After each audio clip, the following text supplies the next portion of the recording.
I remember how lost, frustrated, depressed, and angry I felt that day in March 2007, after more than 4 years of specialist appointments and test after test, being told that I have multiple sclerosis. I thought I was doomed because for a while I forgot that I live in a country where I have affordable access to some of the best medical treatment and medications possible. What if I happened to be born in a country where I could not receive such great medical care? What would my life look like? If you have chronic pain or illness, or know someone who does, you know that these questions will haunt you. In 2015, those questions were answered for me. That was when I met Sophia, a young girl living in the Chalice sponsor site of Ternopil in Ukraine, who was waiting to be sponsored. Thank God Sophia is in good health, but her mother Oxana is living the reality that I had feared with my own life. Oxana also has MS. But sadly she has a much more aggressive form of the disease than I do. She is bedridden and unable to speak. Unable to care for her daughter, she has had to put Sophia into the care of her grandmother. They all live together in a cramped 2-room apartment, along with Sophia's cousin, who has been abandoned by her own parents and has nowhere else to go.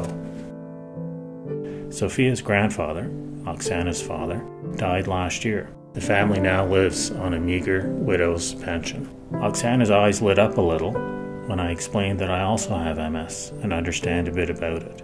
I knew the moment I met Sophia and Oksana that I had to be Sophia's sponsor. That's the least I could do, other than sharing with them the fact that I could relate somewhat to the struggles that come with MS.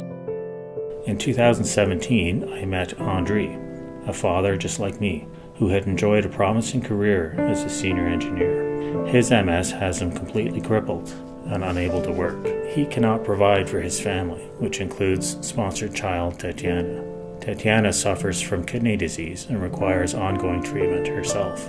Andriy was diagnosed with MS at roughly the same age that I was. I learned during that visit that he was initially prescribed one of the very same MS medications as me. He stopped taking his medication, though, because of cost, as well as depression, which fed his belief that the medication wouldn't do anything for him. Those first despairing questions that I asked myself when I was first diagnosed were answered as I spent time with these Ukrainian families. Unlike me in Canada, Oksana and Andriy live in a country where the standard of healthcare is extremely neglected and where there is a severe lack of good medical facilities and medicine.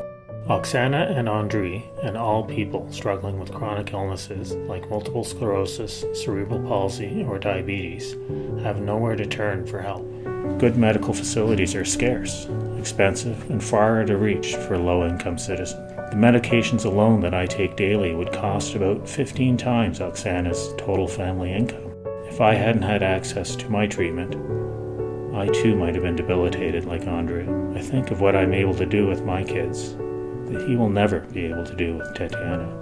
While Chalice cannot change the course of illness for Oksana and Andriy, support has made a big difference. Sponsorship has provided Sophia and Tatiana with school materials and clothing. Their families have received nutritional food and other critical household goods, furnishings, and supplies. Oksana, Andriy, and Tatiana have all received support for medical needs and specialized equipment. Chalice support provides hope in what can seem a desperate situation.